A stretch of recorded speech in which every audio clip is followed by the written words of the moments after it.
The ICS conferences aim to promote the discussion within social sciences and between social sciences and other scientific fields about core topics raised by new scientific and social issues.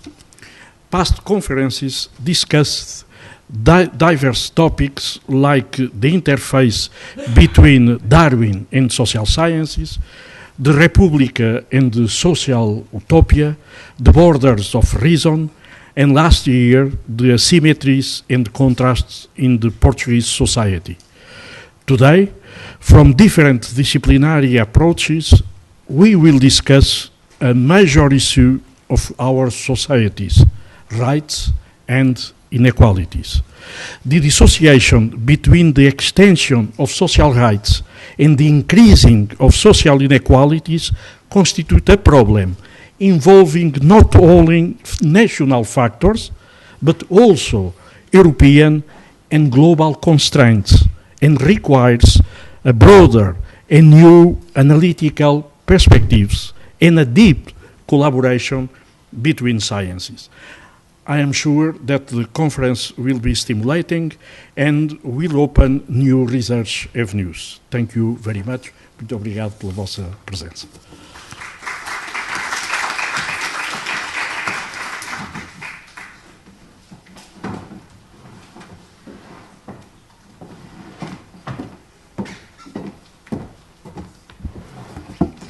Bom dia aos presentes, que apesar da... Portanto, eu vou começar em português, que apesar deste ser um dia difícil por várias razões, portanto, na Academia Portuguesa e nas tarefas que temos para fazer, ainda assim estão presentes. Portanto, obrigado pela vossa presença e agora acho que vou mudar para inglês portanto, em honra do nosso convidado. Well, I was saying that I'm going to switch into English, so welcome everyone.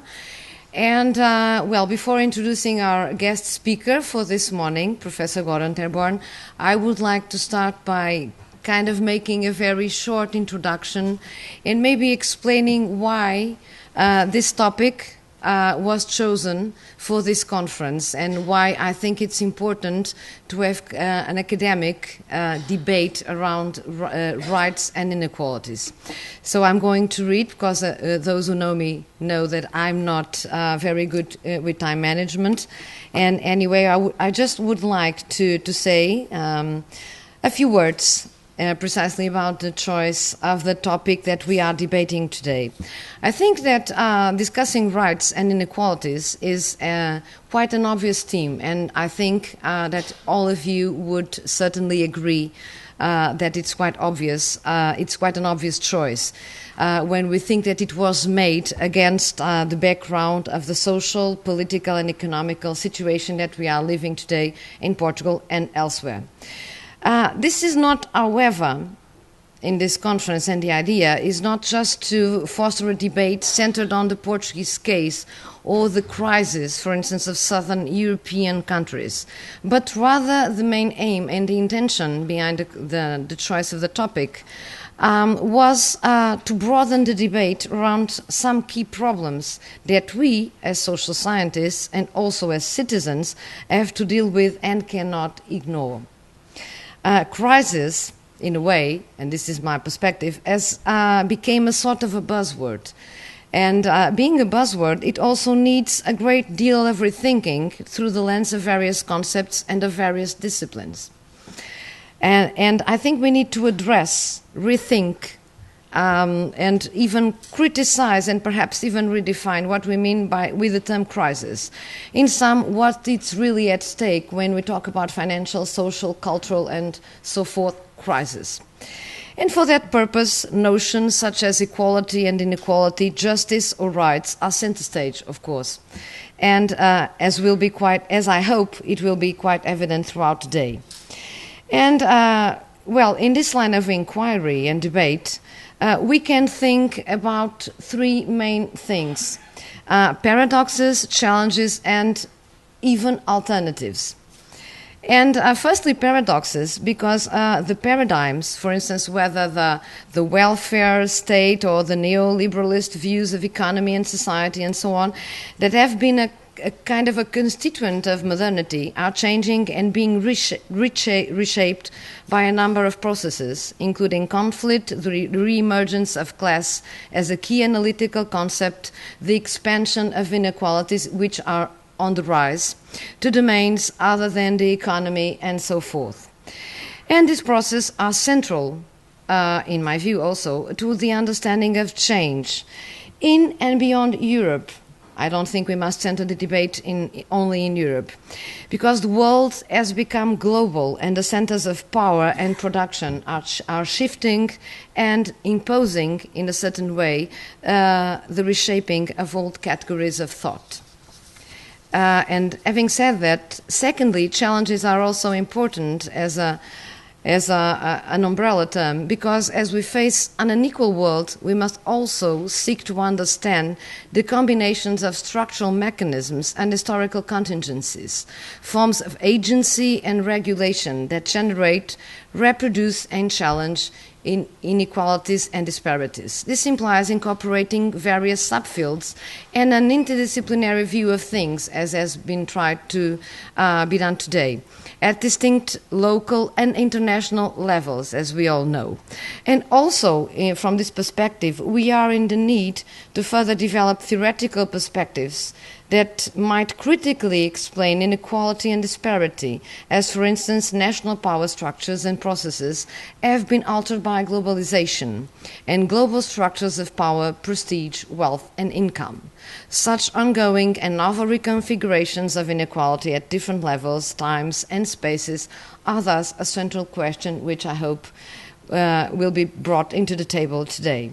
And finally, alternatives, because any perspective that wishes to tackle the changes that we are living in nowadays can, with all propriety, seek for alternative forms of social and economic organization, as well as legal or political regulation.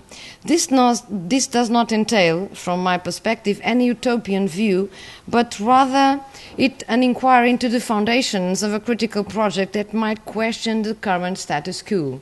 I think this is important. Therefore, I think the purpose of this conference is, as I said before, to have a debate from a variety of angles and sites of reflection, as evident in the program. After the morning conference, and I will just will introduce and talk a little bit about our keynote speaker. But after lunch, we'll have the opportunity to discuss all these issues through the perspectives, for instance, of economics and the law.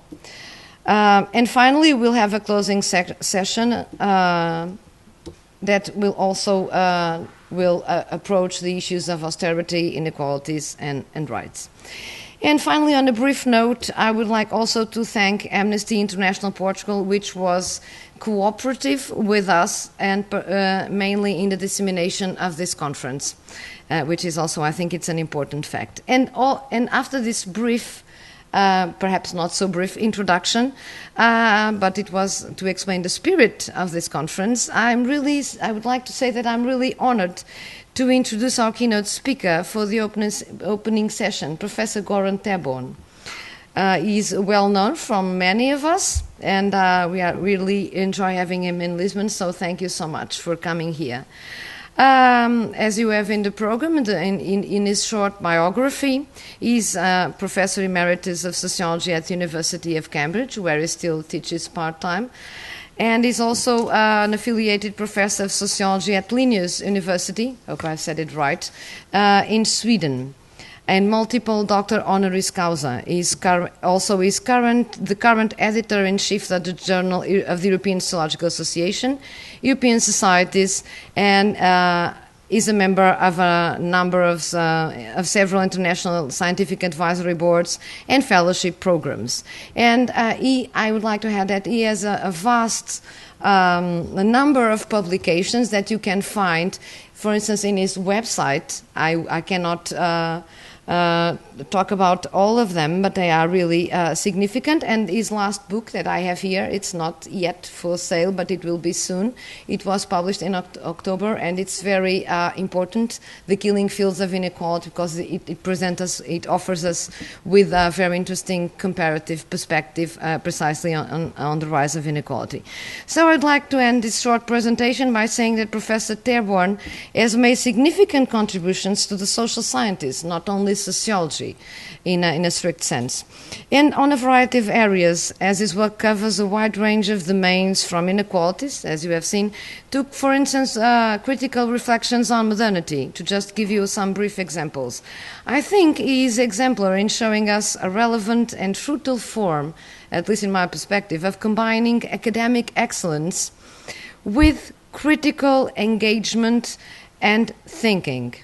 And so I would like to say thank you once again, and today Professor Therborn's presentation will be on the dynamics of rights and inequalities, so thank you, and the floor is yours.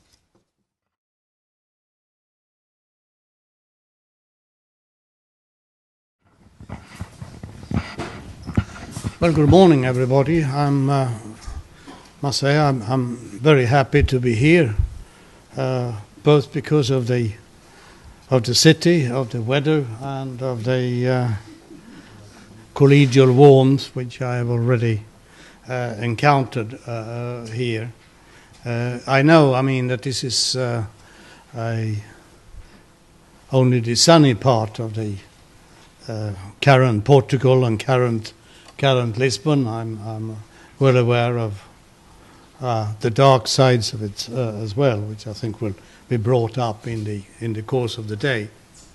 In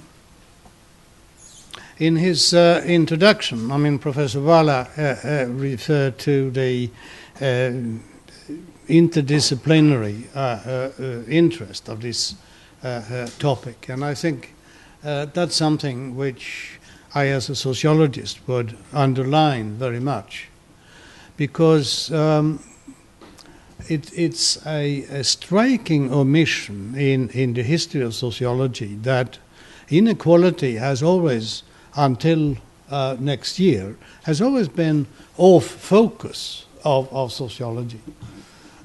We have, in the International Sociological Association, we have something between 50 and 60 research committees. There's not a single one of them on inequality.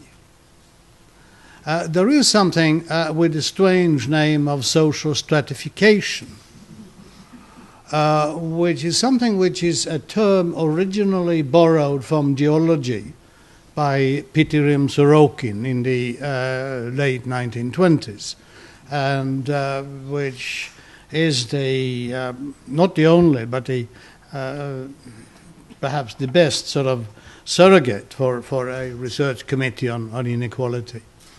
This might change to some extent. I mean, next year, when the Congress, the World Congress of Sociology in Yokohama, will be devoted to the theme of inequality.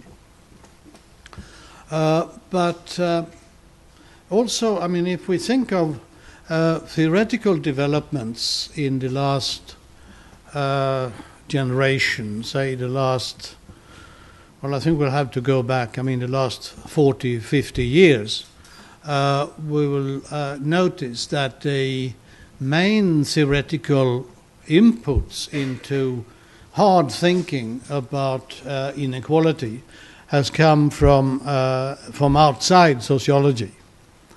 On one hand, I mean, from philosophy, starting with John Rawls' A Theory of Justice of the early 1970s,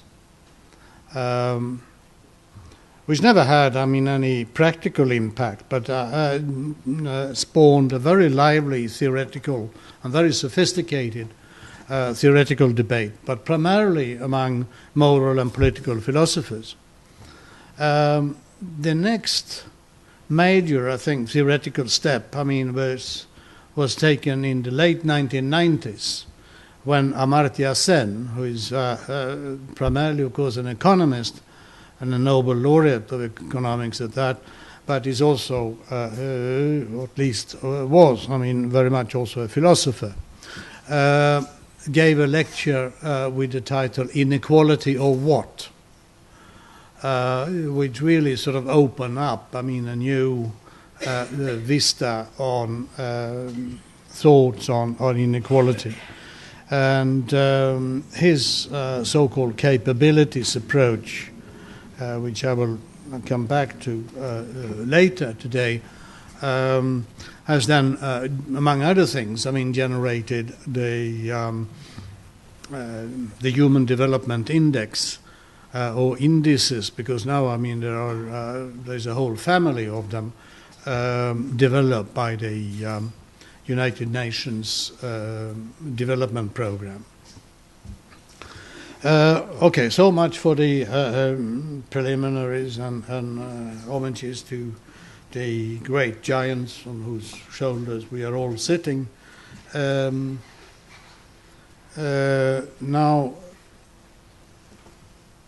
let's see if this should this be directed somewhere.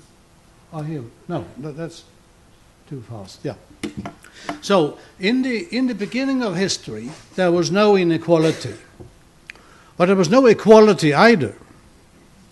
There were differences. There were differences between the rich and the poor, between the rulers and the subjects, between free men and slaves, and of course between men and women, and young and old. And this kind of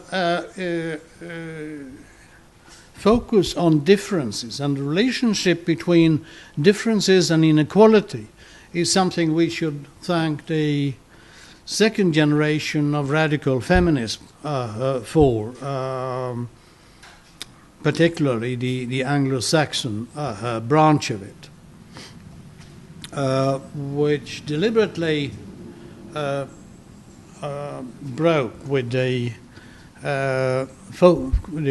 first generation focus on the inequality of men and women, and focused instead on differences.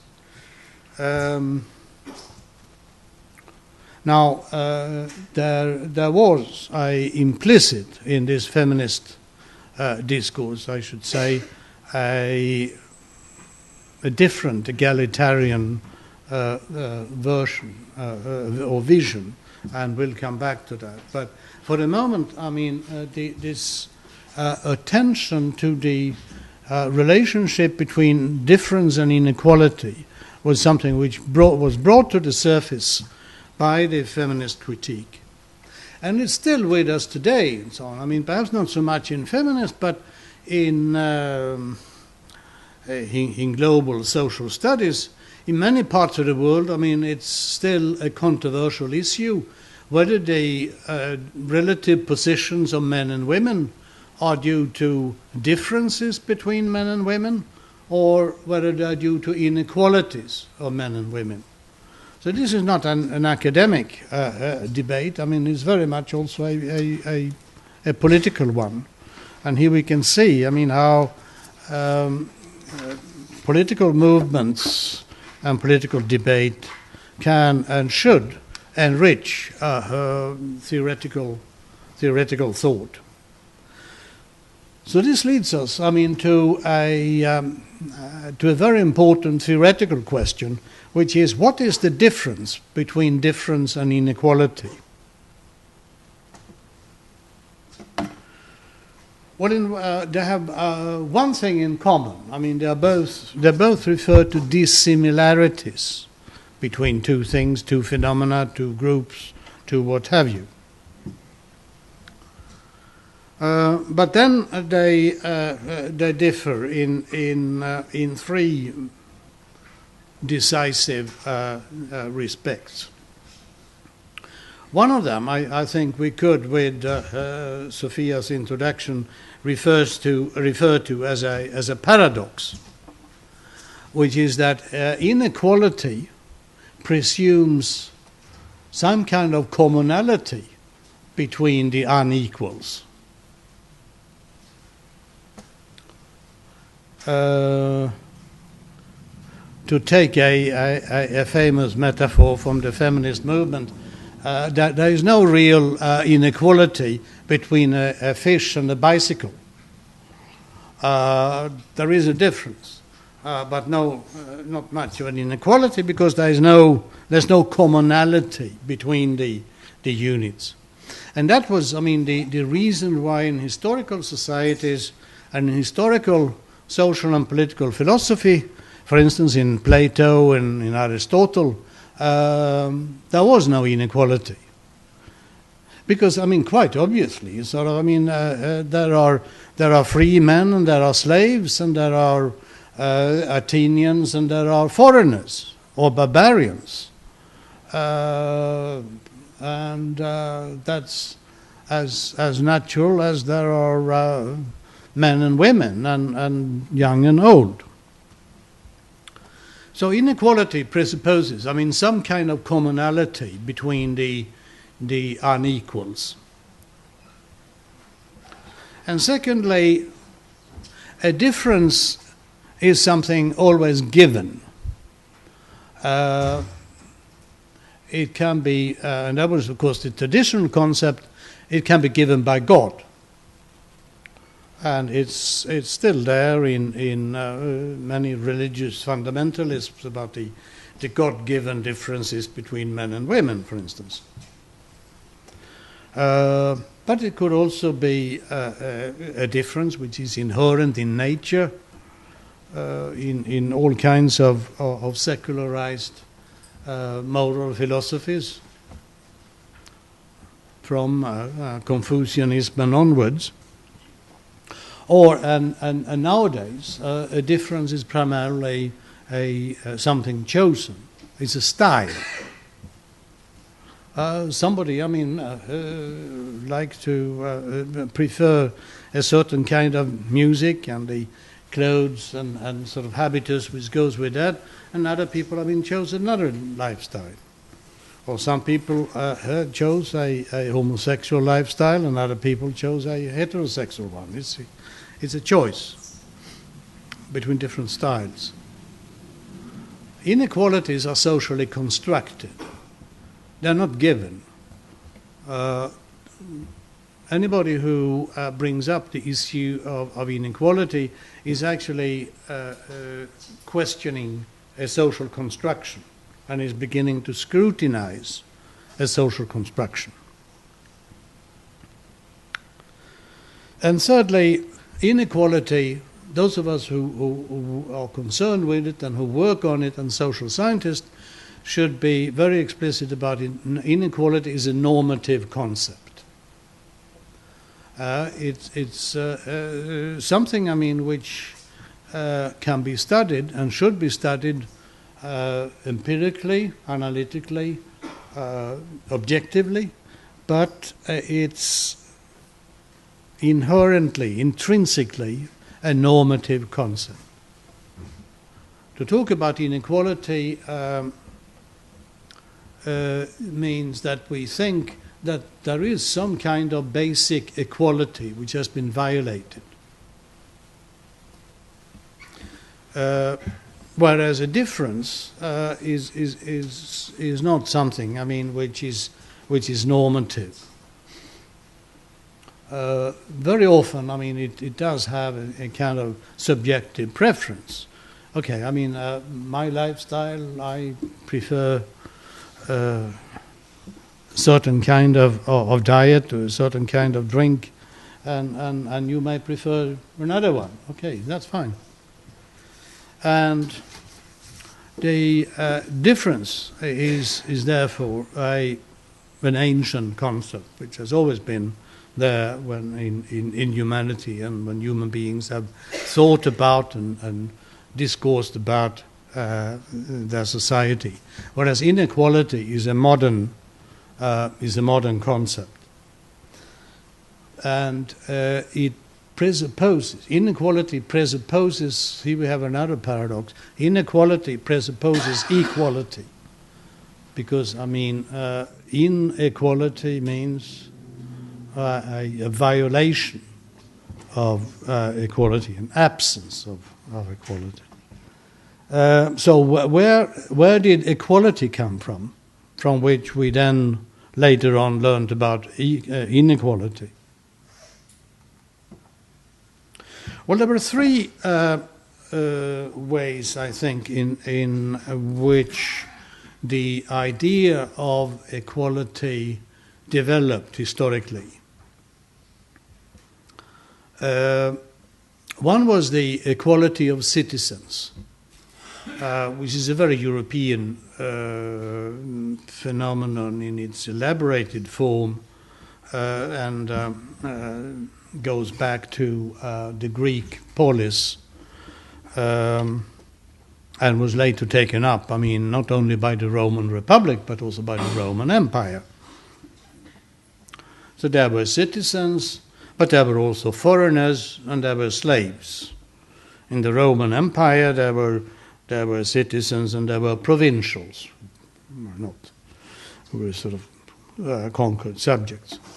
Perhaps I should add a footnote here that we shouldn't think of this as a completely unique European concept, because in many tribal societies, for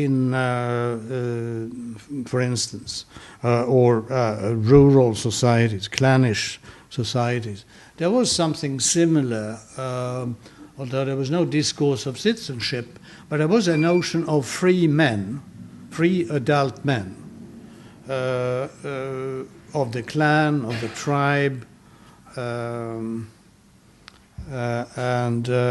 who therefore had a say in consultations in the tribe or in the clan. We have that, from the Icelandic sagas down to Africa and the mountains of Central Asia. But then secondly, there was the idea of equality of souls, which was developed, first by Christianity and later by Islam.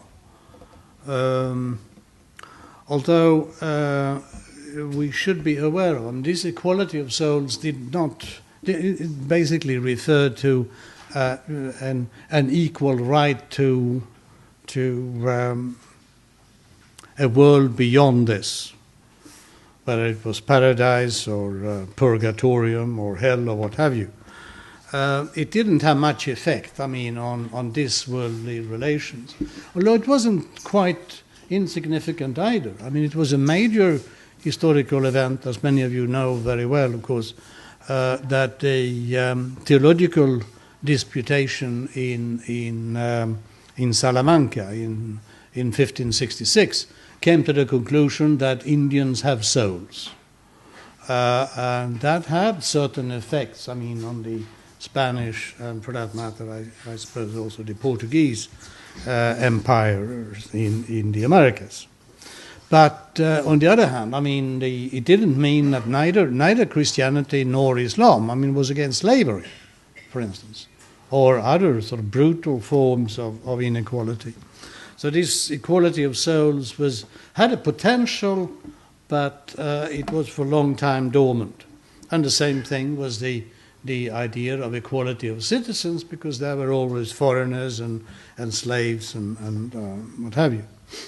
And thirdly, we had finally a secularized version of the equality of souls, the equality of reason, which perhaps we could trace back to Confucianism and the Confucian idea of human perfectibility, but was perhaps most explicitly laid out by the European Enlightenment and by John Locke.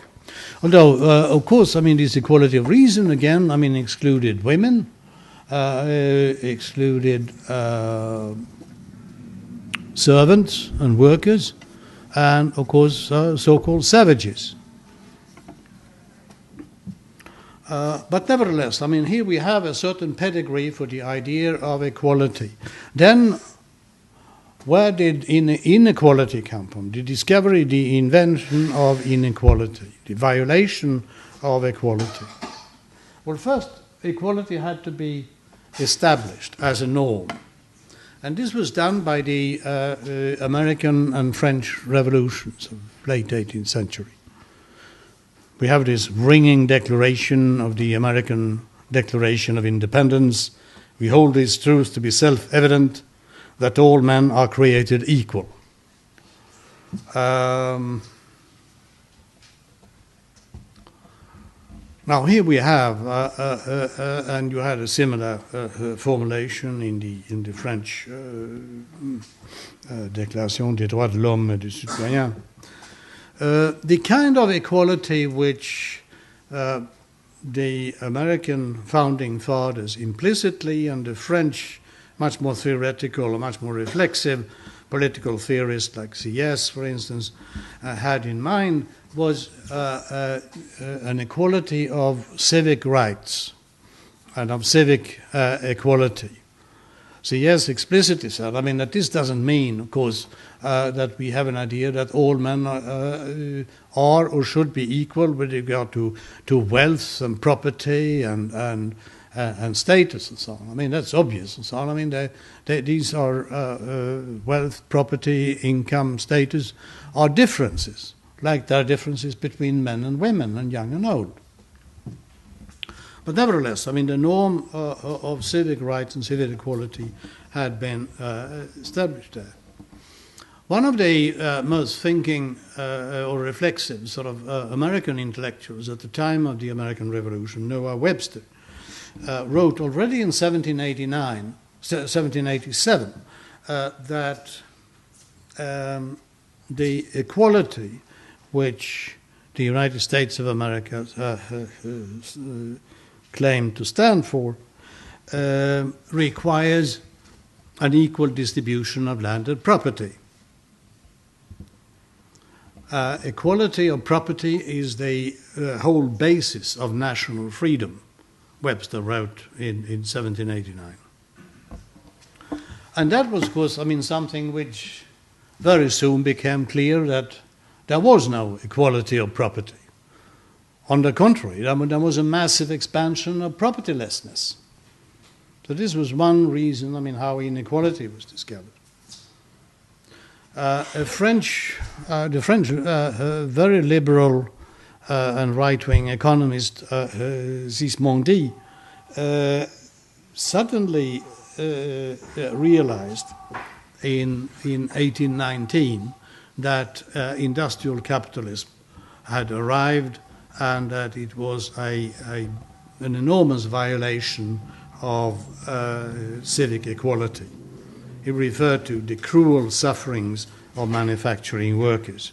It was a really turnaround of Sismondi, who until then had been the foremost intellectual propagandist of liberal economics in France and in the post-revolutionary France. So inequality, the violation of equality, is an invention and a discovery of industrial capitalism. That was what Sismondi was referring to already in 1819, and which British writers had started to talk about already in the 18th century. Well, the poet William Blake, for instance, wrote about the dark satanic mills.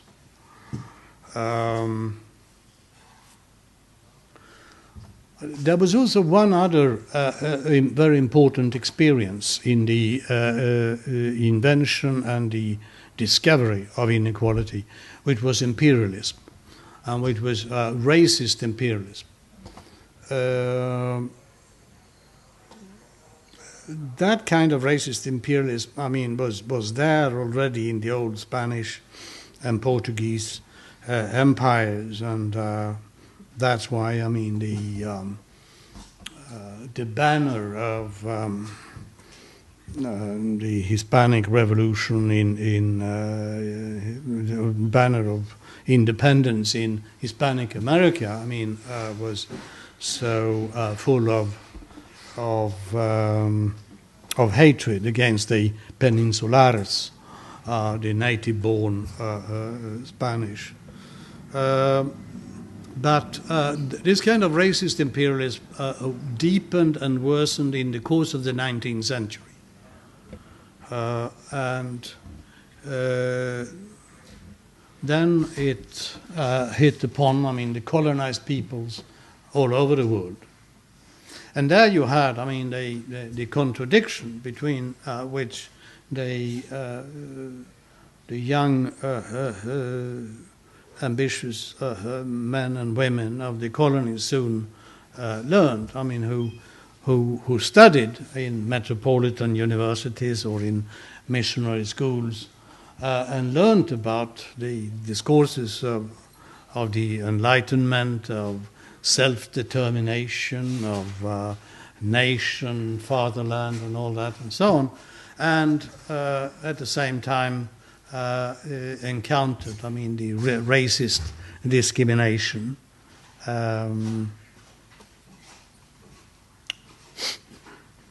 Epitomized in the actually rather apparently quite true sign in a park in Shanghai during the English concession of part of Shanghai.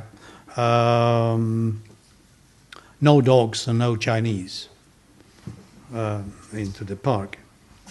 So inequality, I mean, was then discovered and spread through the resistance of the discriminated and exploited, the unequalized, the industrial workers, subjugated peoples, and women. And then egalitarian ideas, I mean, spread around the world, carried by the labor movement, by socialist, nationalist, and feminist movements. So there is a relationship between rights and inequality. I mean, inequality is perceived as a violation of a human right. But we should also be aware of, I mean, we should be aware of two things. I mean, two caveats here. There's no straightforward relationship between rights and their violations and equality. We have an old, long history of imperial instrumentalization of invoking human rights as a rationale for imperial conquest. The British Prime Minister William Gladstone used that on the Balkans, on the Ottoman Balkans, to motivate sort of British intervention in the Balkans. The French used it to motivate their intervention in Lebanon, mid-19th century. And the worst example, I guess, is King Leopold of Belgium, who motivated his ruthless conquest and exploitation of Congo as a suppression of the Arab slave trade. And this is, of course, a phenomenon which hasn't disappeared. I'm mentioning it because we should all be aware of its importance today. There's also a curious distinction which I learned about in the recent American electoral campaign of 2012. A distinction which is peculiarly American, but as America is an important country, is an important phenomenon, is the distinction between rights and entitlements. Americans are very enthusiastic about rights. And whereas entitlements, of course, I mean, it's the same thing as rights and so on. I mean, so why are they, are so many of them, I mean, against entitlements and for rights? Well, apparently it is that rights in the American civic discourse refers to 18th century civic rights from the American Constitution, whereas entitlements refer to 20th century social rights. And that kind of distinction has been so successful that entitlements has become a bad word in the United States and so on. I mean, everybody is, if not arguing that all entitlements should be abolished, the great sort of mainstream majority of the political elite seem to think that entitlements are a burden on the state and the people, and entitlements should be cut.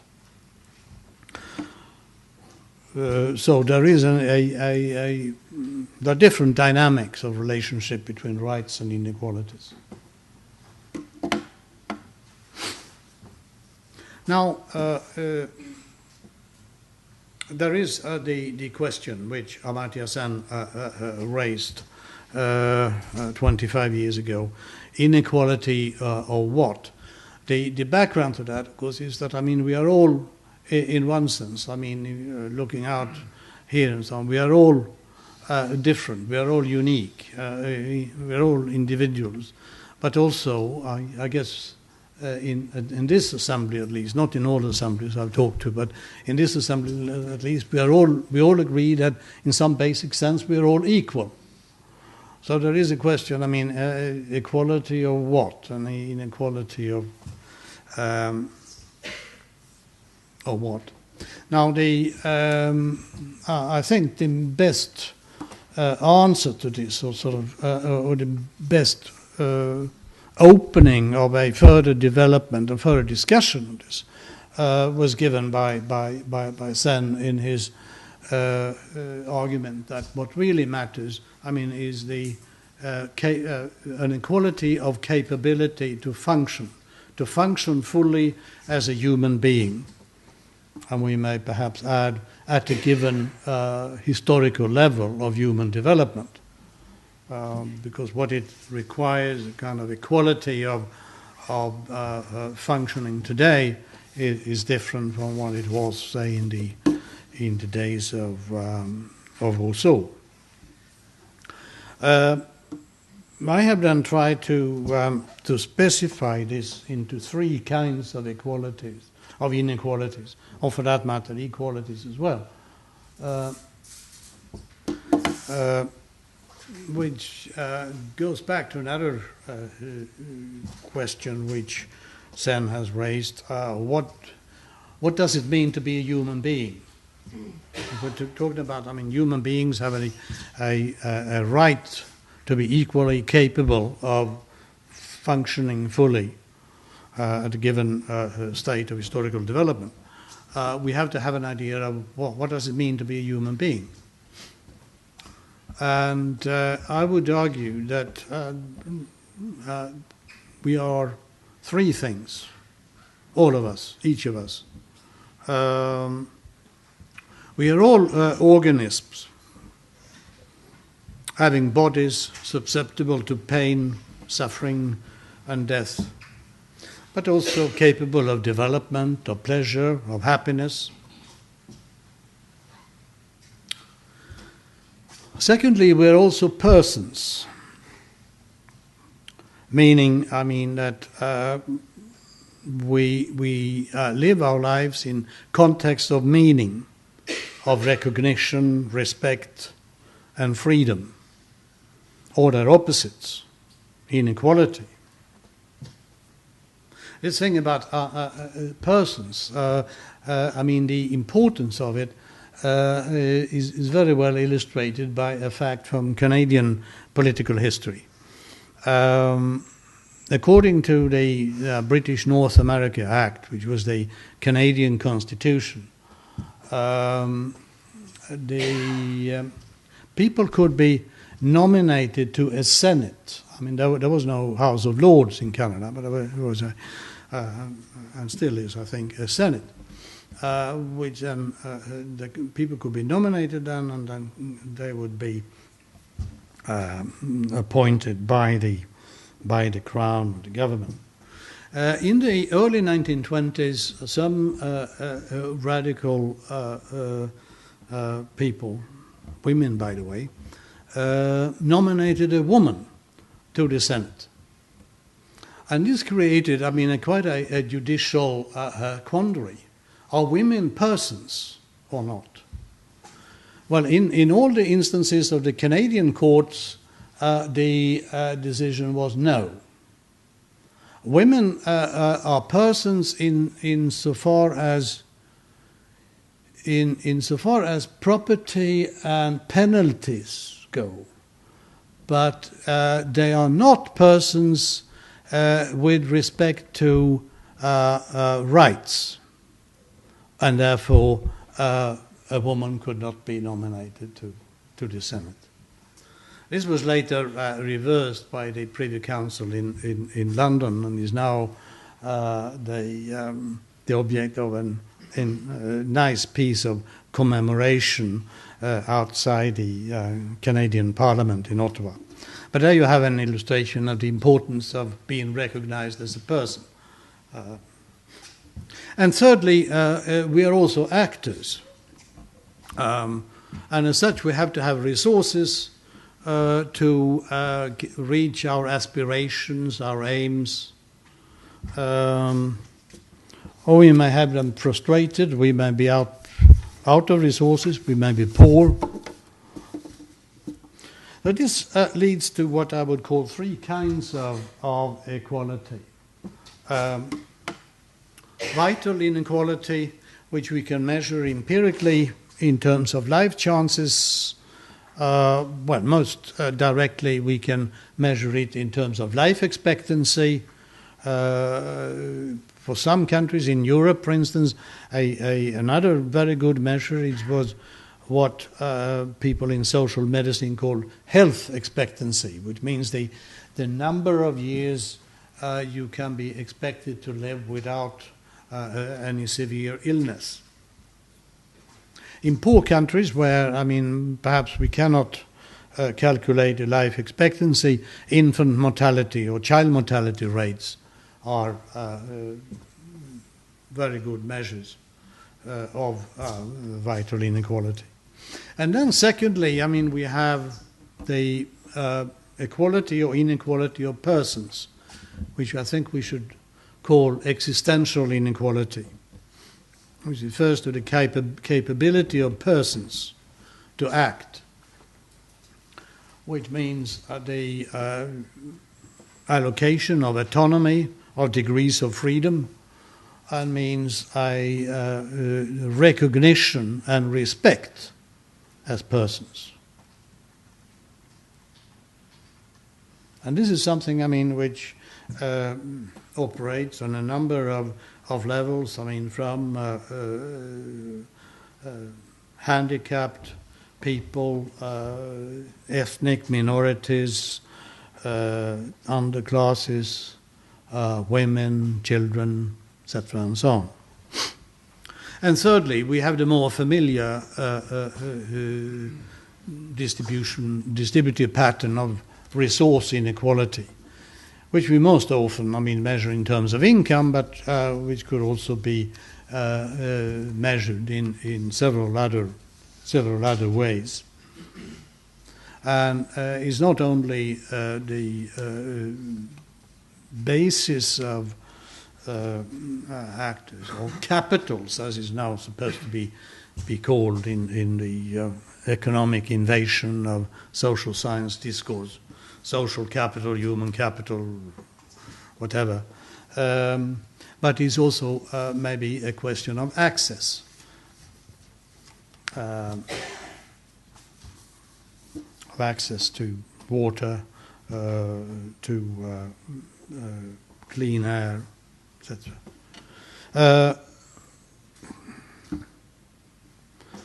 I'm sorry, this is getting quite long, but I'll cut down. I mean, I'll mention sort of it's on the board here and so on, and the global and national history of inequality, which is theoretically fascinating because it shows how the three different kinds of inequality, although they are interacting and intertwined, they have different trajectories, and it also shows that the national pattern of historical development may often be very different and may be just opposite to the global development. So, with respect to vital equality, or inequality, we have had a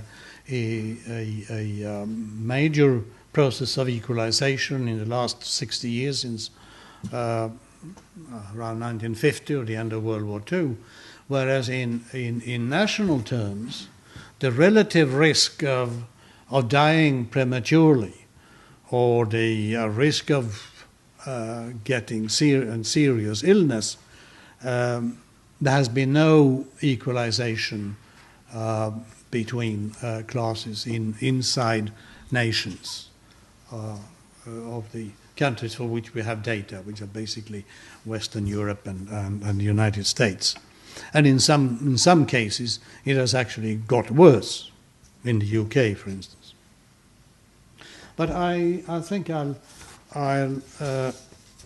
leave that for further discussion on another occasion. In case anybody would like to bring it up, after my presentation, you're of course very, very welcome to do so. But let me instead move on, to inequality in the current crisis. What is happening here?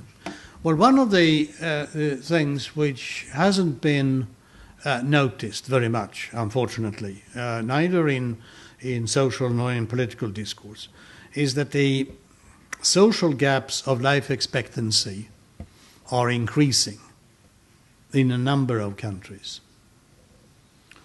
I can't say that it's happening in all countries, because there are lots of countries for which we don't have any data. But among the countries for which we have, there is no case of declining gaps in life expectancy. And one of the most interesting studies done on this was originally done about the central government bureaucracy in London, in Whitehall. It was a longitudinal study of basically all the employees of the central government, from the lowest janitors and messengers to the top civil servants.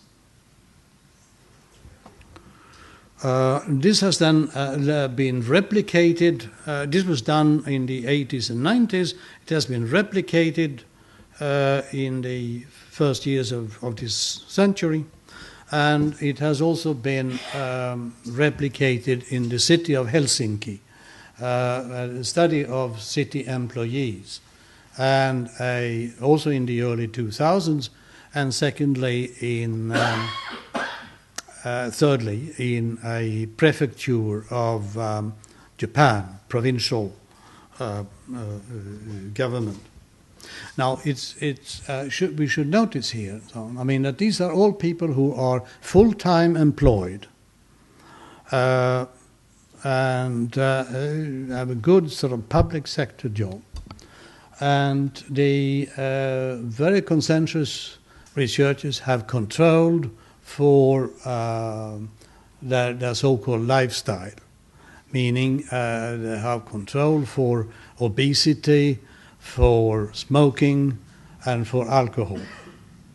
Having done that, what comes out? Well, it comes out that the risk of premature death follows exactly the bureaucratic ladder. So, I mean, the first to die are the people lowest in the social hierarchy, and the people last to die are the top civil servants. And for Helsinki and for Whitehall, we have two comparative time periods from the 90s to the early 2000s, and in both cases the gap is increasing.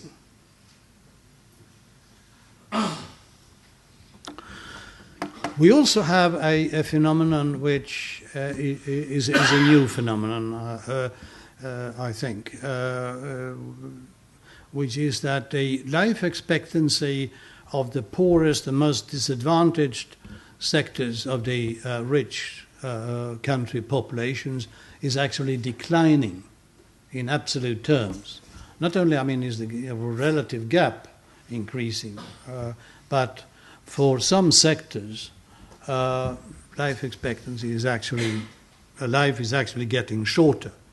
That's the case for American college dropouts in the last 25 years, and it's also the case for the poorest fifth of the Finnish population and for the unemployed in Finland.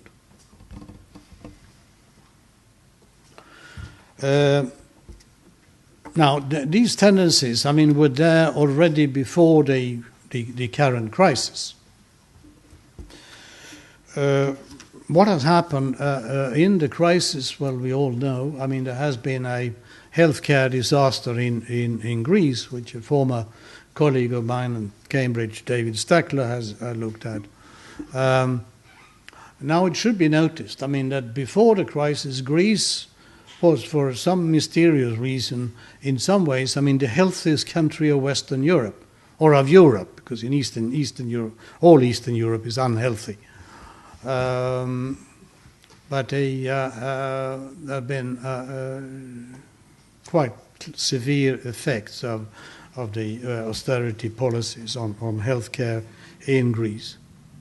And we all know, I mean, the explosion of unemployment in several countries, Spain, Greece, Ireland, Portugal in particular.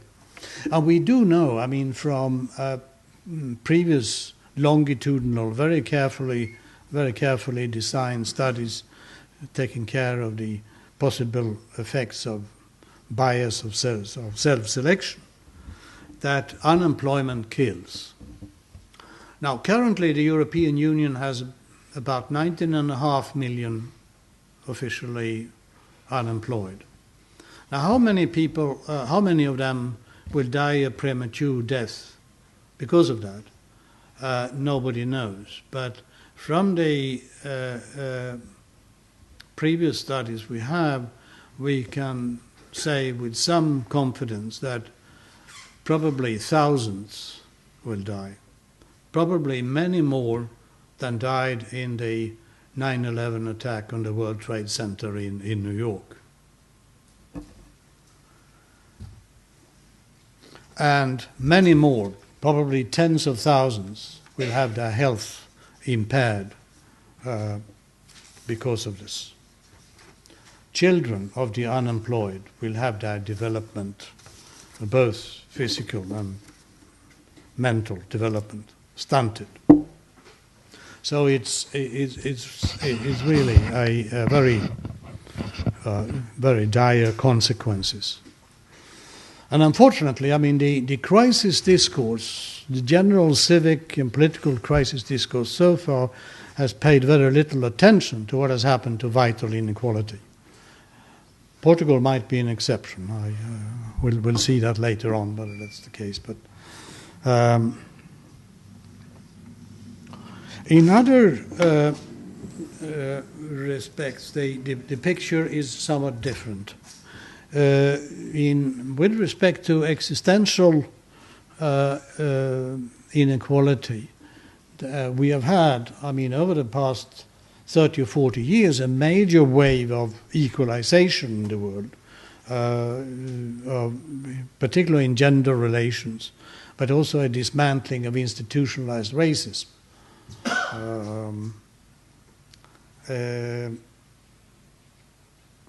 I think this gender equalization is likely to continue.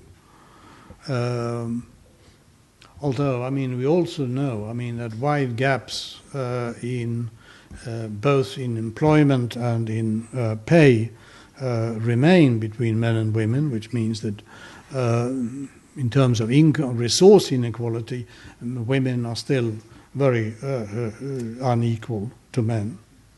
We've had in the last years an interesting case of an international wave of sexual equalization, of homosexual rights and recognition.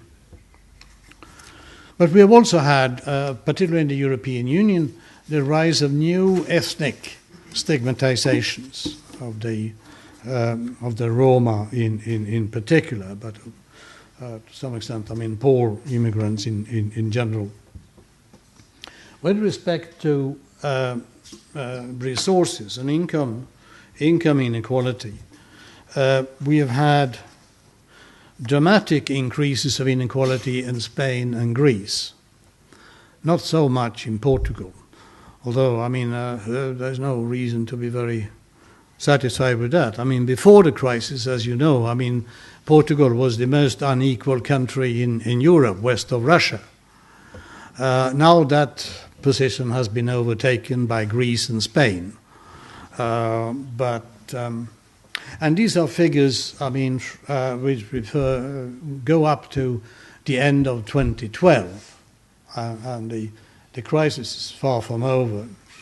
So, but Greece and Spain, I mean, have been particularly hard hit, whereas in the rest of the European Union, although everywhere we see a polarization between the... Sorry. I shouldn't be carried away by my own argument.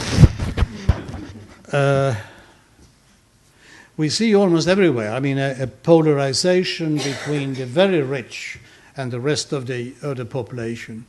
But so far, the overall inequality measure, I mean, the Gini index or the quintile ratios, have stayed relatively stable in the European Union. We should be aware of that. The major exception to that, apart from the crisis disasters, is France.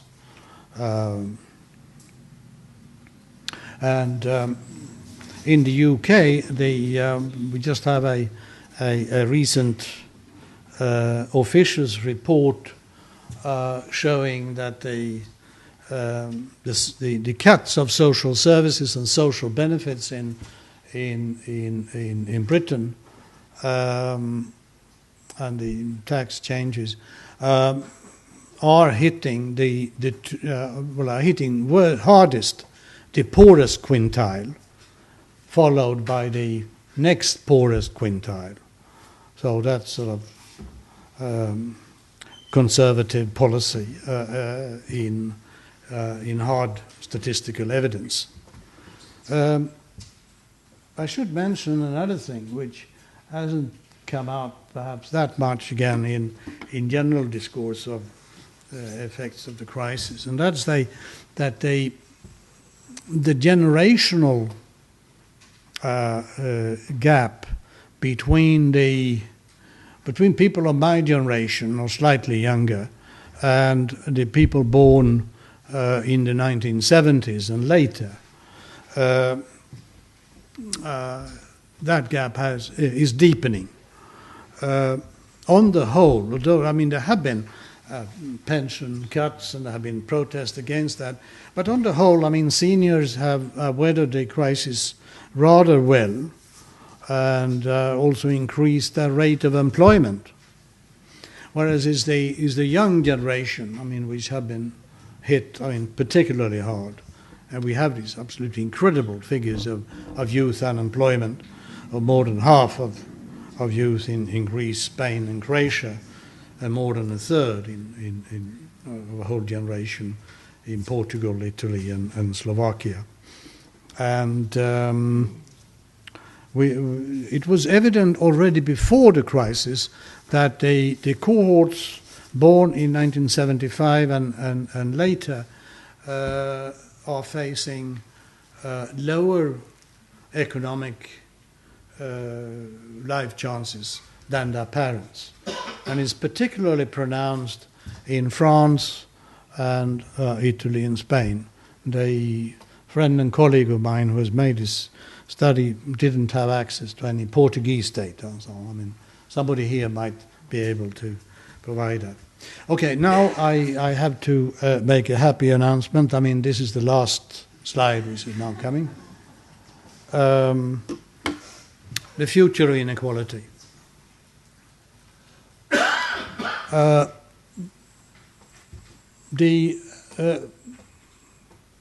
Literally life and death importance of vital inequality is only slowly being recognized. But I think its recognition of its importance will grow, and the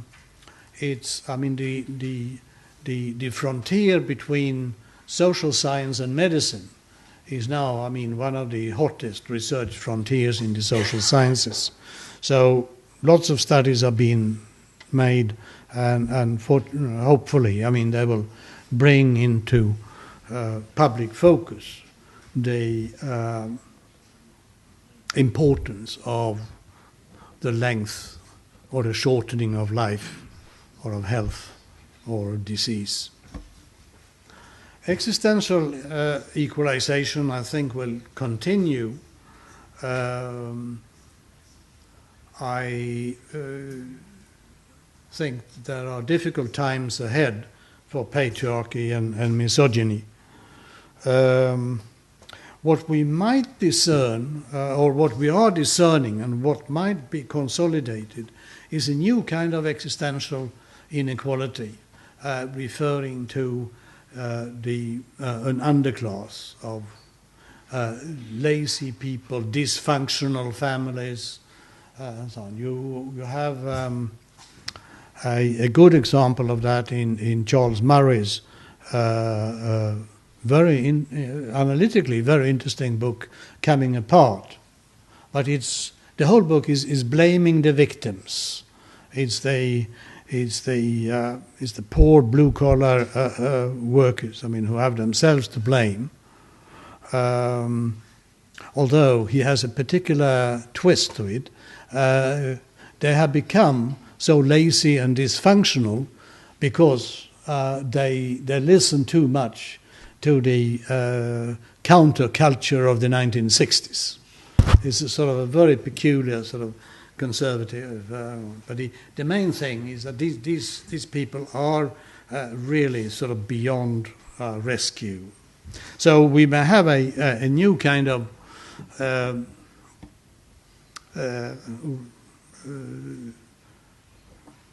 class inequality, existential class inequality emphasized. And third, finally, with regard to what will happen to resource inequality or income distribution, that's an open question. But I would like to, I'm not going to make any prediction here and so on, but I would like to point to the decisive battles, and that will be for the options of the middle classes. The 20th century was very much, a working class century, the century of the labor movement, which achieved, quite a lot. But for reasons which I don't have time to elaborate for the moment, that power has culminated and is not going to be resurrected in the same way in the 20th century. Working class is not going away, and it's not losing its significance, but it's no longer, the major social force of social change. and the middle classes of the world, I mean, have two different options: to align themselves with the oligarchy against the poor, preserving and increasing their consumption, or they can side with the people against the oligarchy, which has happened in certain recent moments of mass protest. The odds, I guess, I mean, are much larger, I mean, for the first option, unfortunately. On the other hand, I mean, the future is something, I mean, none of us knows about for sure. And the future is something which is going to be struggled about, fought about. And that means that all of us, I mean, can make a contribution to it, to give the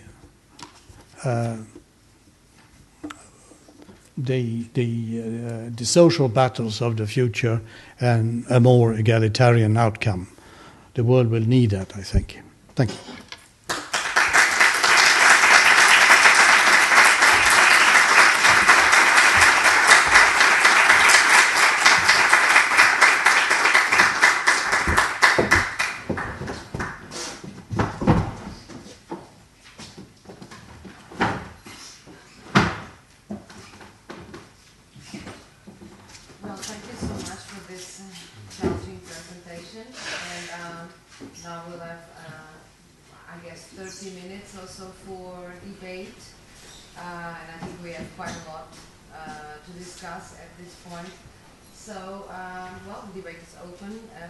For questions. I don't know who wants to start.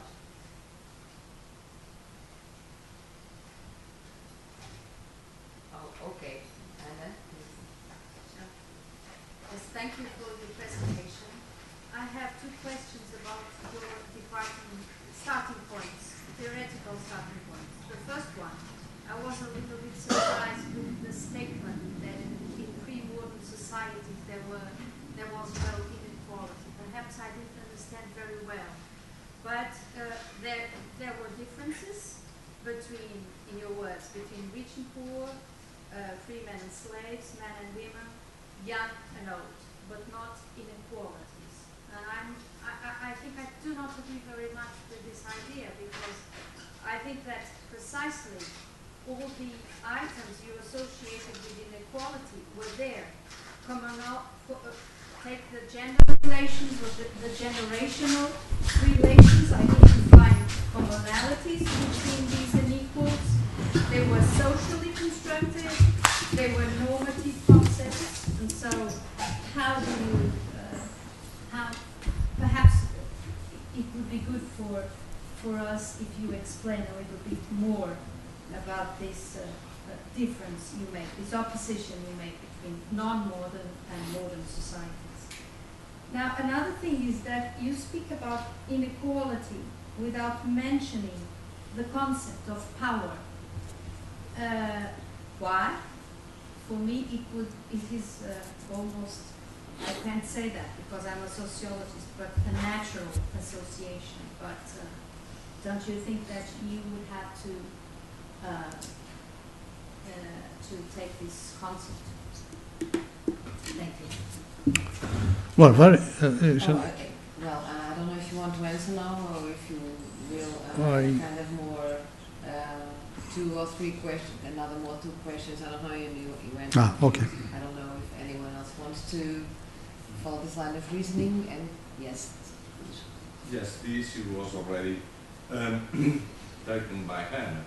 I would like to raise also the issue of the dichotomy you established between inequality being an issue linked to modern times and difference being a characteristic of pre-modern times, and that linked to the influence of the church or of faith, because I think that we can, if we pay attention to social movements, for instance, like the ones who exist at the close of the Middle Ages, peasant movement in England by Wat Tyler, the Lollards, then the peasant wars in Germany, the dissenting sects and denominations in 17th century England, all the history of those social movements is about issues of inequality, discussing and putting into question the naturalness of social inequality. And of course, they took their inspiration from, for instance, religious teachings. And we can argue that there is a continuity between those types of arguments and the modern ones raised, for instance, by theology of liberation, in the case of the Catholic Church. So I think that dichotomy between equality as an issue linked to the Enlightenment and to lay proposals for reformation of humanity, it ignores the Christian or Muslim contribution to raising the issue of equality. Well, those two questions fit very well together. I mean, is there a... But I think we have a third question on this topic, so Angela, please. Yeah, I'm sorry, it's really a third question on this topic, adding to the variables that my colleagues referred to the non-Western world, because I think that your discussion, even if you were talking about Confucius and so on, for me it's still a too Western discussion. And I was immediately thinking about Buddha's thought. Buddha's thought was mainly a thought on equality. So this discussion this philosophical discussion was not on inequality in pre-modern times. For me, it's also not to convince me. I'm sorry to just add another point to it. Well, I think we have a lot to discuss. I don't know if I can make just a comment, because I would also on this topic, because I thought it was very interesting, and I would ask you if you could elaborate a little bit more. One thing that I find very interesting, I can understand, I think, what you mean by difference and inequality in philosophical terms. There are different concepts, but you present that initially, and then you, when tracing the roots of the idea of equality or inequality, you go back, for instance, to Greece or ancient Rome, and you give examples from antiquity. So I think, could you, like, for instance, the seeds of the idea were kind of more, were pre-modern in a way, and not just associated with later developments and the Enlightenment. You mentioned that, so, well, if you could answer these questions, we would be grateful. Thank you.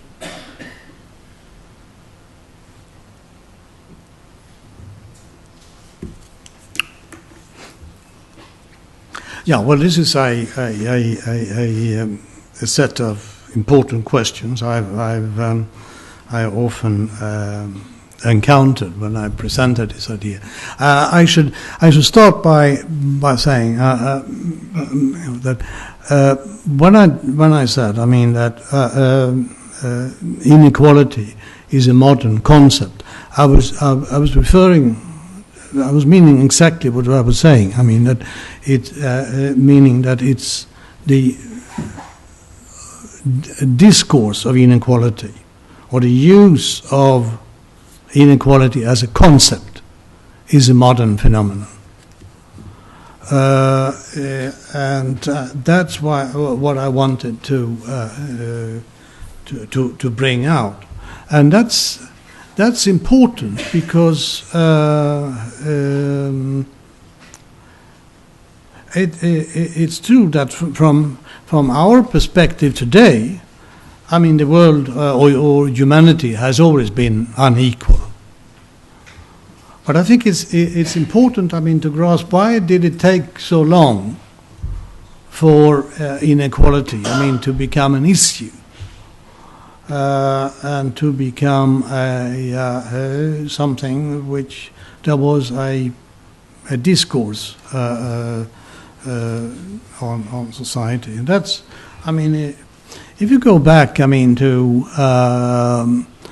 to Plato or to Aristotle or to Confucius and the Chinese tradition from him, or for that matter, I mean, to Ibn Khaldun and so on. I mean, you don't find, or Machiavelli.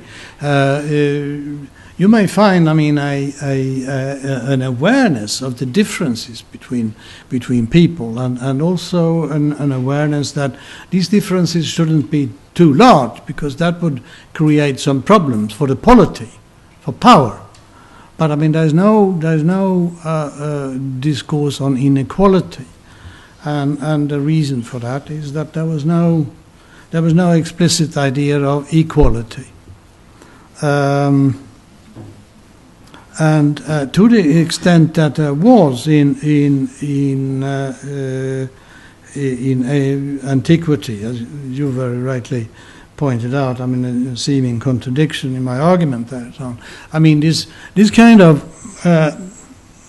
equality of citizenship was all the time there, with an explicit awareness of the non-citizens, who were obviously different, and they were not marginal. I mean, in Athens, I mean, in classical Athens of Plato and Aristotle, for instance, I mean, the foreigners and the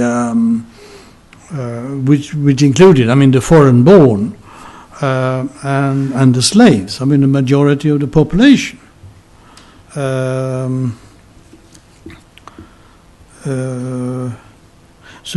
Yes, I mean, my argument is that I mean, in pre-modern times there was no explicit mainstream discourse on inequality, but there were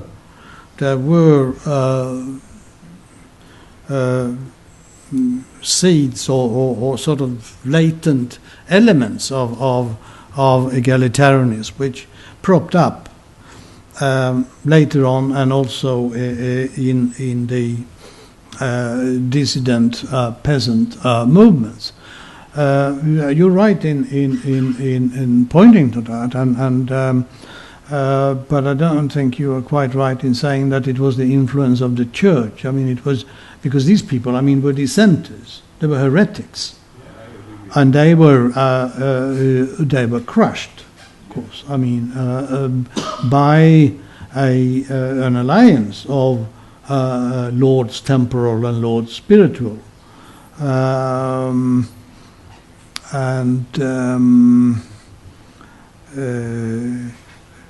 their conception of society, I mean, never managed, I mean, to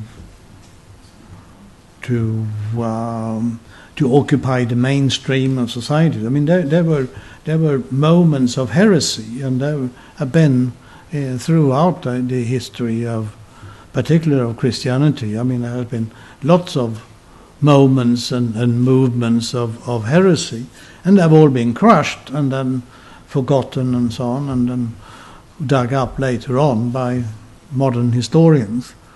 And in that sense, I don't think, I mean, there is quite a continuity with the theology of liberation, because, I mean, that came from the church, from the clergy itself, and although, I mean, they were later on, I mean, harassed by Wojtyla, they were nevertheless, I mean, part of the church, whereas the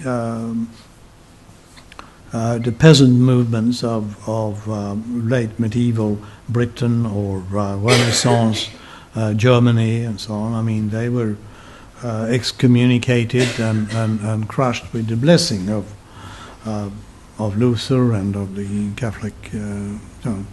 But it's true, I mean, that refers to a potential of egalitarianism as an undercurrent of protest movements. As far as I know, I mean,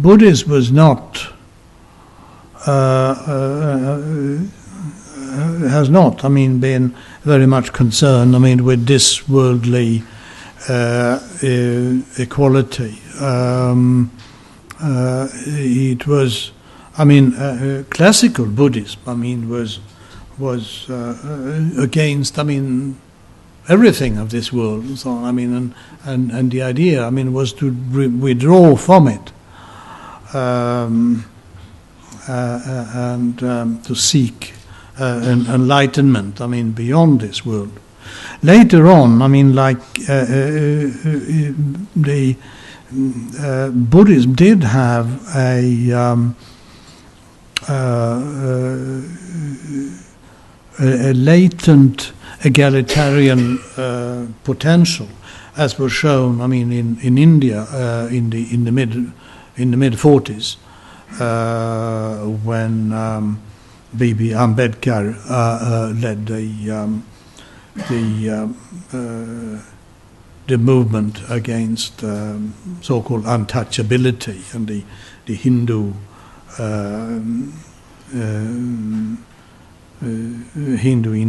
inequality,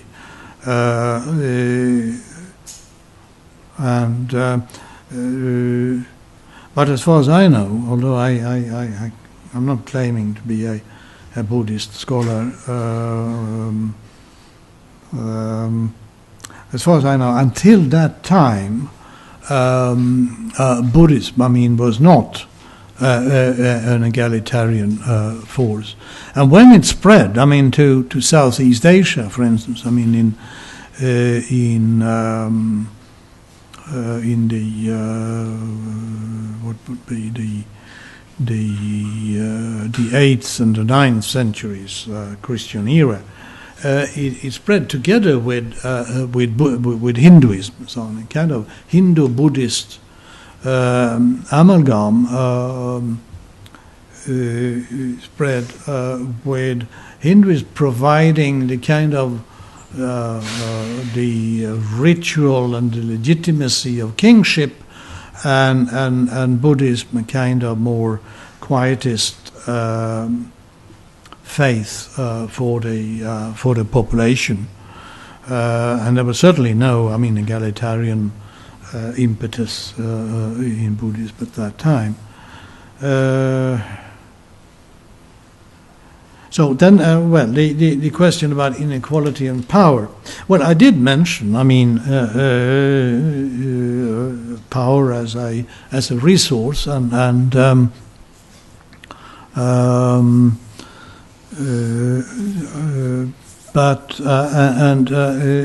it's of course implied, I mean, in the whole concept of existential inequality. I mean that existential inequality means that means a state of unfreedom and a denial of full personhood, which of course is based on a system of power.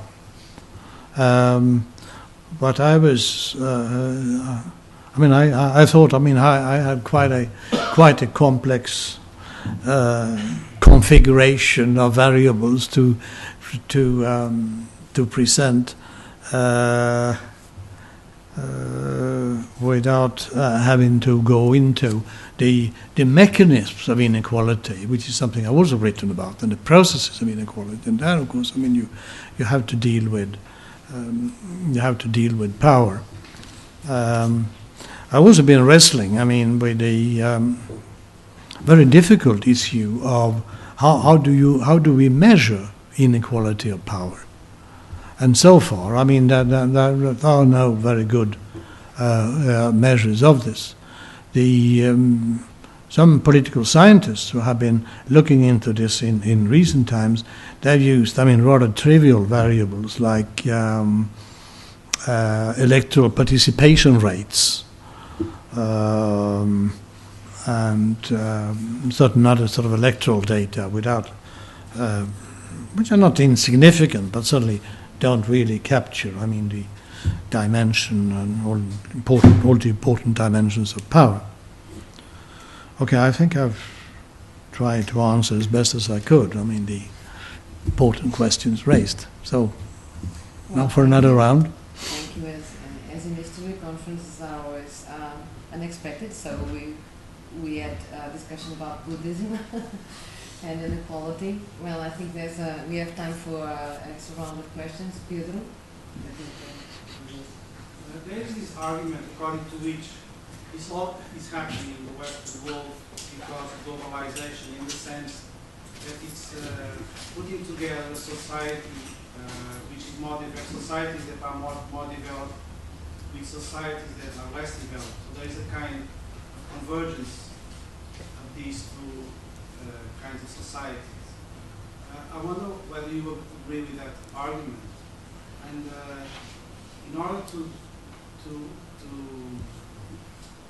speak about it, we should also know what's happening in the rest of the world. And I wonder whether inequality is not declining in other parts of the world, like in China or in India. So there's kind of a convergence of distribution of incomes. That's what's really is happening. The Western world may be suffering from that. If that is the case, given that you are also concerned with kind of policies that can be fulfilled, what can be done?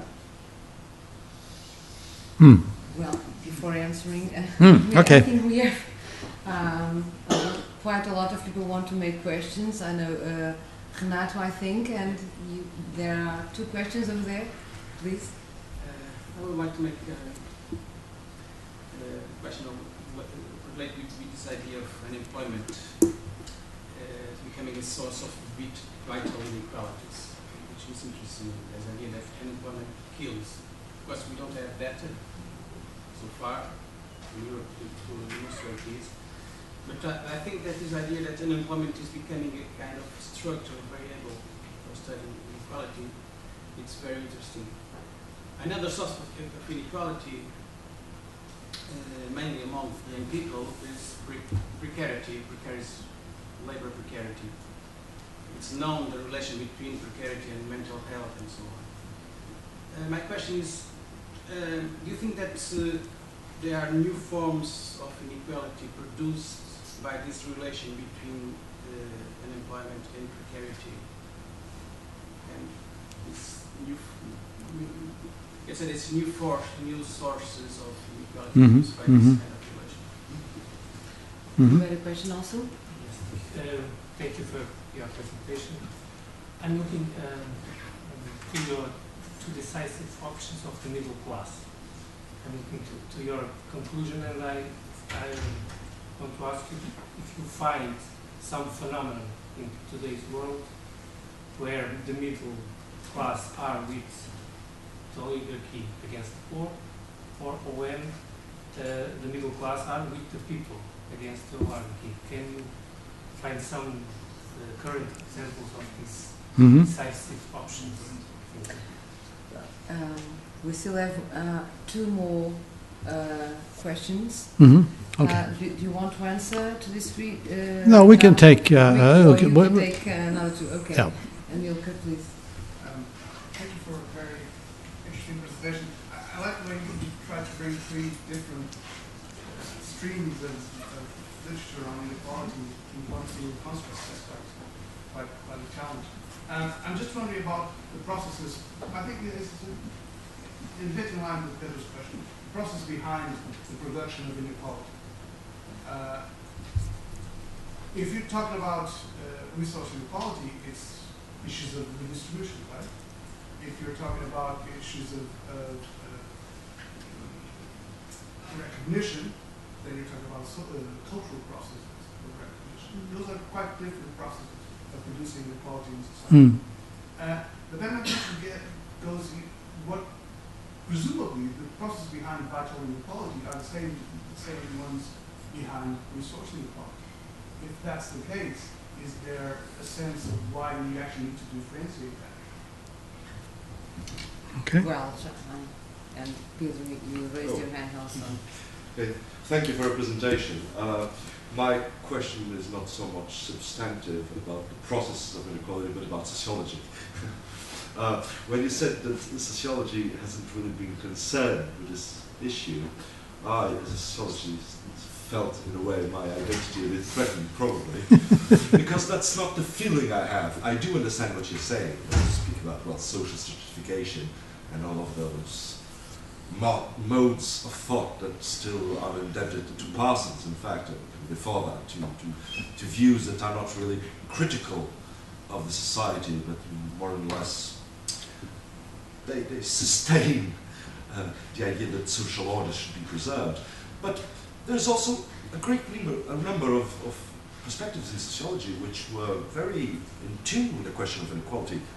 Marxist currents, for instance, and all its offshoots. And well, probably in different countries there are different schools which predominate, but for instance, in my formation, in my period, well, even in undergraduate period, the question of inequality was central. In a way, for me, to study sociology was to study inequality. So, I mean, isn't there some light at the end of the tunnel for sociology? Well, okay. thank you all, and please, we still have time. I take the last question first.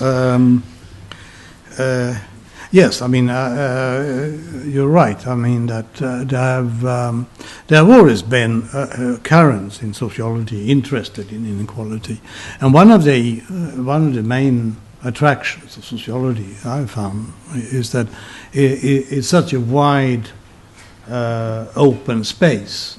So I mean, you can always find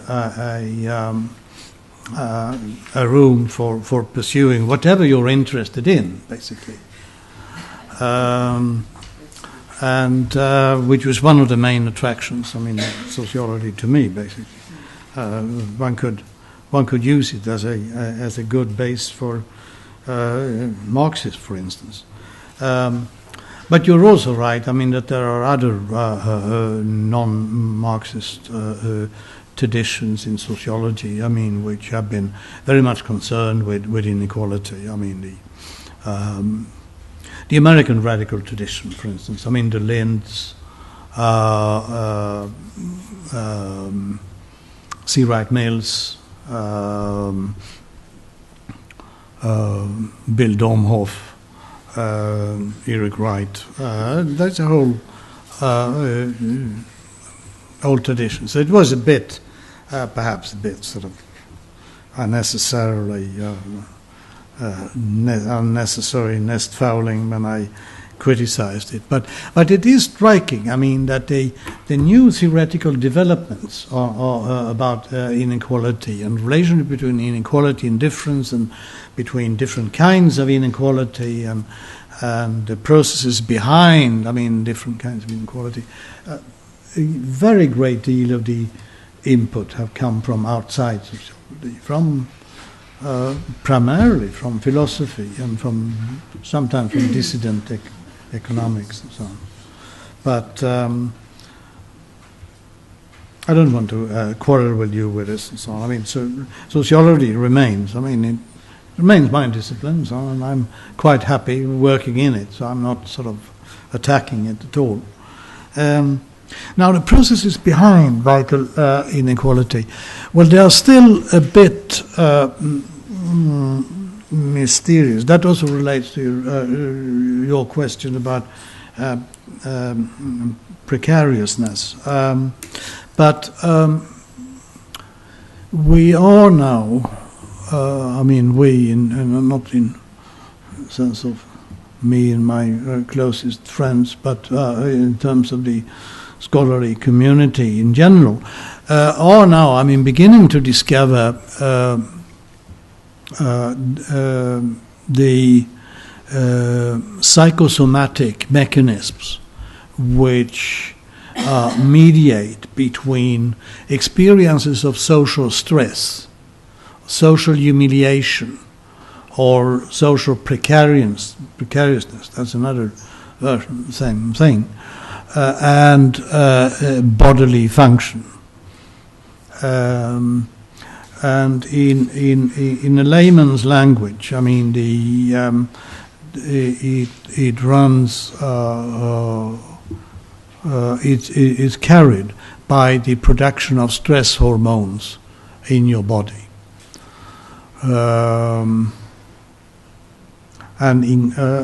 also with psychological mechanisms of humiliation, of not being able, to control your work situation. We have good data from the 1970s when a great deal of social science and social medicine were studying social stress at work and humanization of working life, something which is now completely forgotten. In the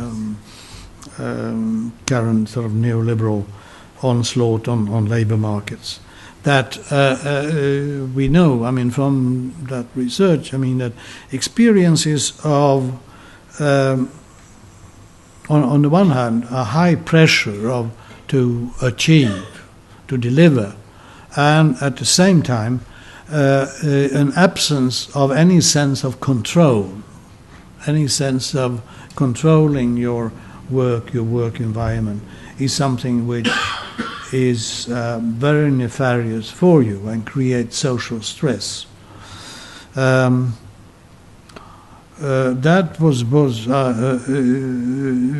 clarified to some extent, in the 1970s and early 1980s. What then has been brought up is the literally sort of lethal effects of this in shortening lives and increasing the risk for premature deaths. And in the 2000s, we are getting increasing number of data showing that this gap in life expectancy are increasing between people in different social situations. So yes, the processes behind vital inequality are social situations of stress, of uncertainty, precariousness, for instance, and humiliation, frustration. And these experiences are then translated into your body and carried by what at least lay people like myself can call stress hormones, which then affects your immune defenses and makes you much more at risk for all kinds of diseases, but particularly cardiovascular diseases. And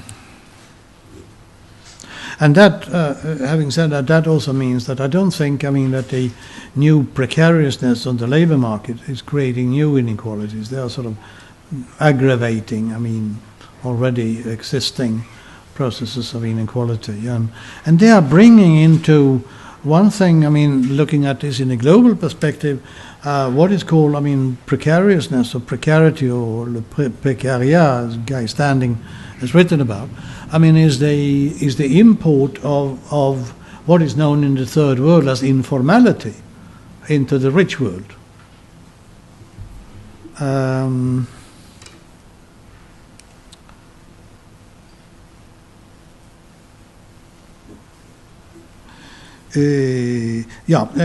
Globalization and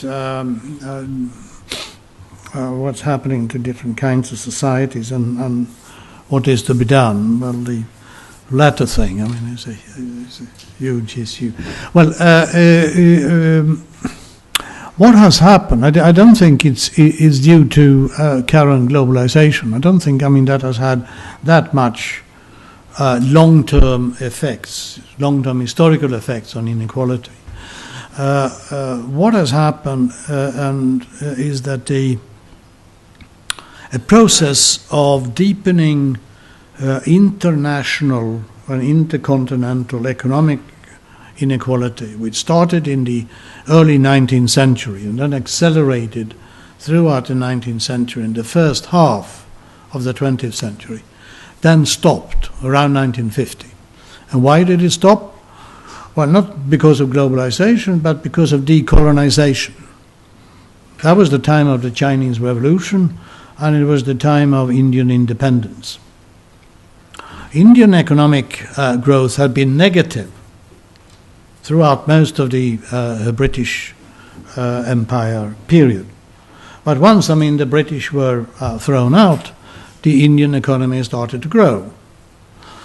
And of course, that meant that the historical process of global economic inequalization stopped. It wasn't reversed because there was, at the same time, the post-war boom in Western Europe and in North America. But it stopped. And then it has now, for the last 20 years or something, been slightly reversed and so on. Now international inequality is declining, primarily because of the increased growth in India and China. But recently also, in the past, in this century, Africa has actually grown faster than the rich world, for the first time in time immemorial.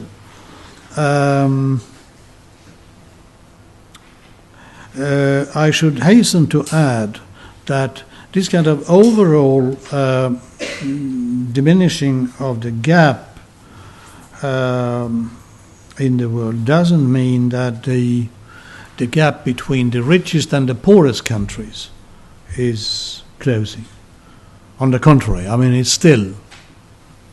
it's still growing.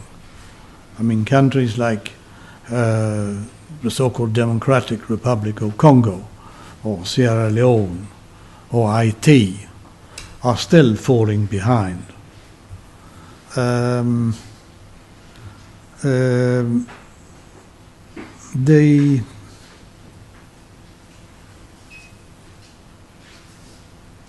It's interesting, that the kind of the bending downwards of global international inequality largely coincided with the rise of national inequality, intranational inequality in North America and Western Europe.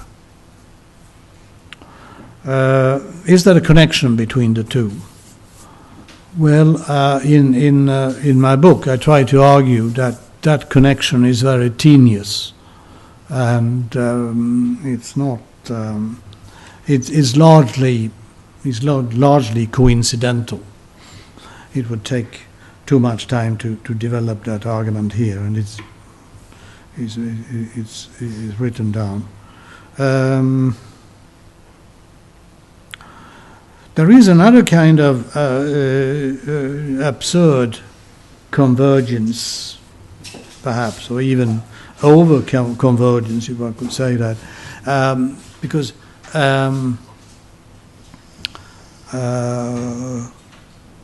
there is an enormous increase of inequality, internal inequality in China and in Russia. Less so in India, but nevertheless also there, intranational inequality is increasing.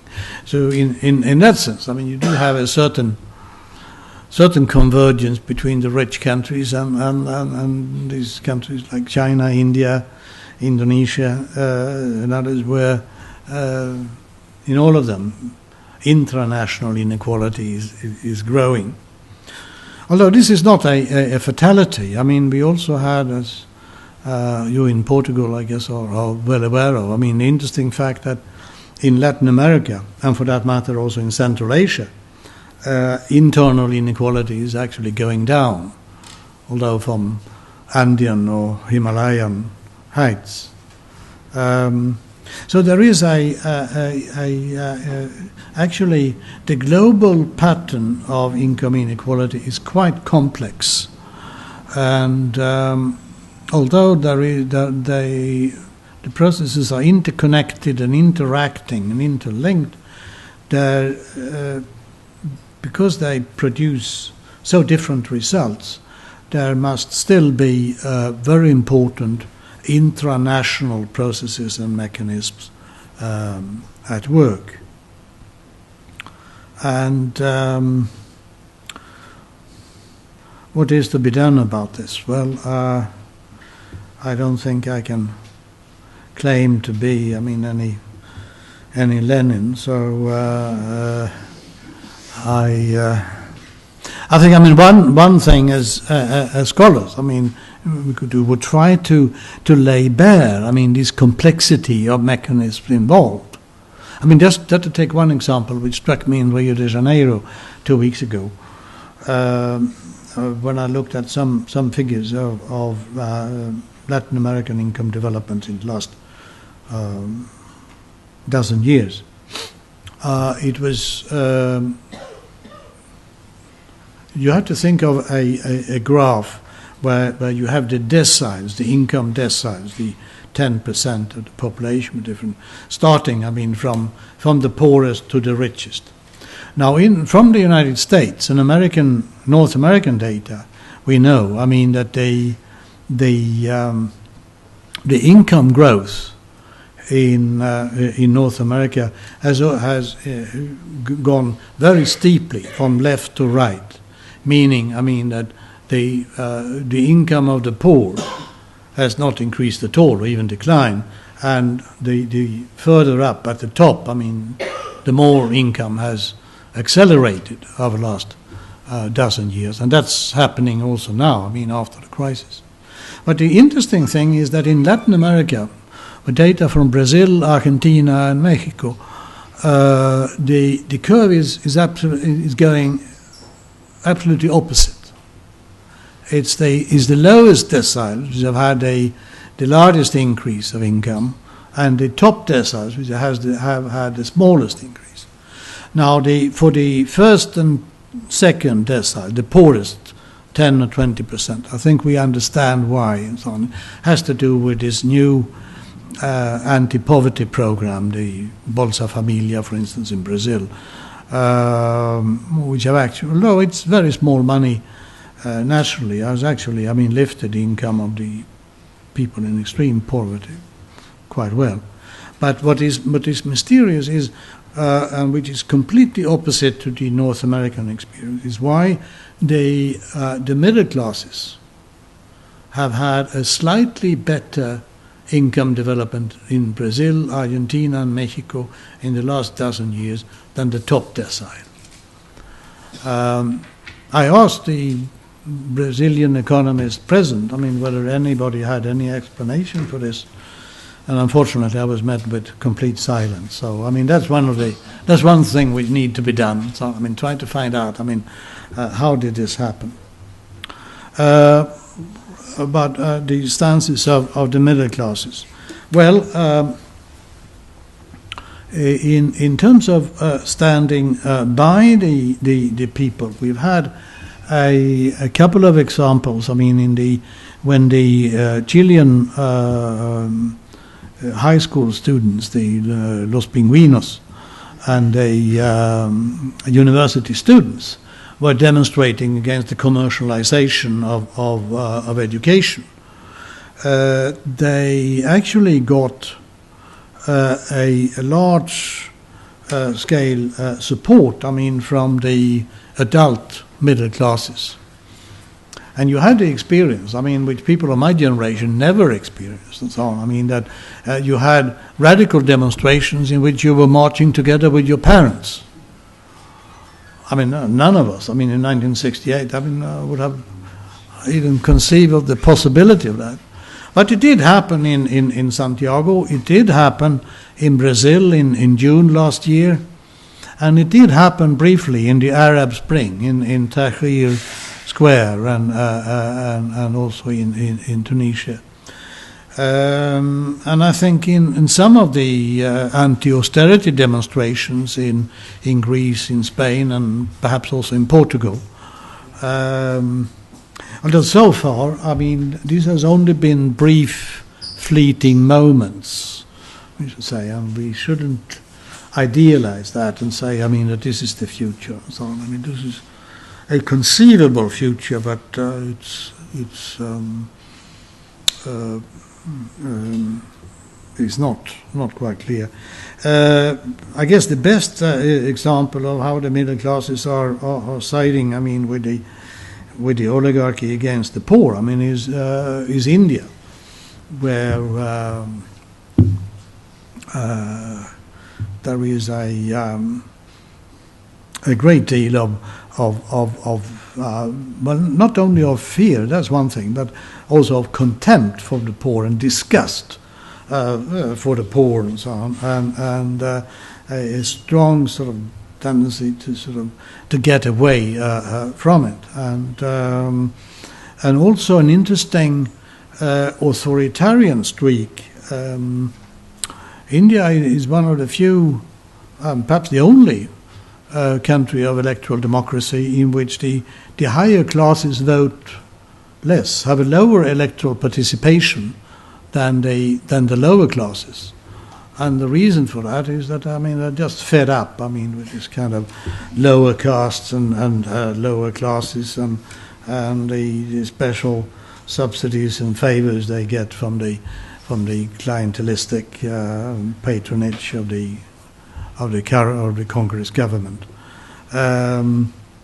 and you can also see it. I mean, in any shopping mall. I mean, think of the middle classes in the shopping malls of Dubai or Gurgaon outside Delhi, or in Hong Kong or in Singapore.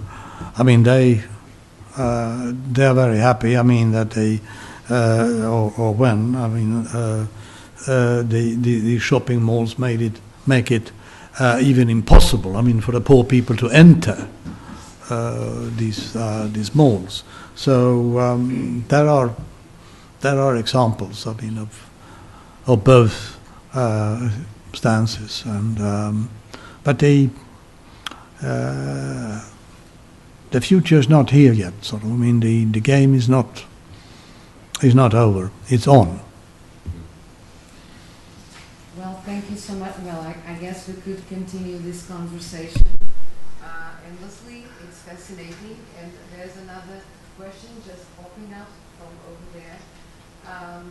Okay, just a final before lunch, and maybe we can be flexible. No need to rush. So please do your question. Are you still... Oh, sure. Okay. I'm at your service. Thank you. I would like to know that this distinction of classes based on economic income isn't also a problem associated with the future of inequality, the first point that you pointed, the slow recognition of working partial inequality. Because I think one of the problems is also that the society is not recognizing the aging population, and because of that, shouldn't there be also a different classification of classes based on age? Because that is also a very big problem in the social system.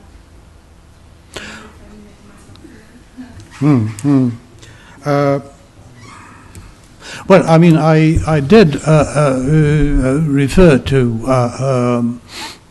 the issue of aging and the issue of generations. Although I'm certainly, I mean, part of the aging population, a good example of it, and its coming problems. But I think, I mean, that the generational problem is another one.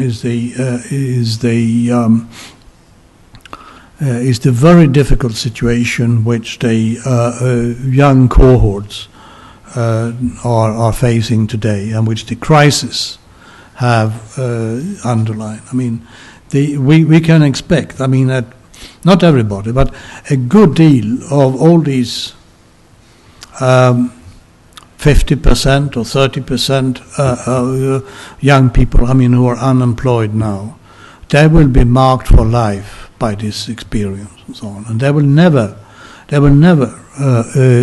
get a decent set of economic resources throughout their life course.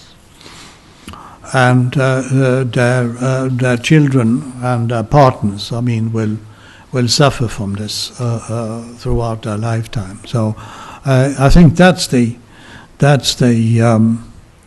really big generational problem.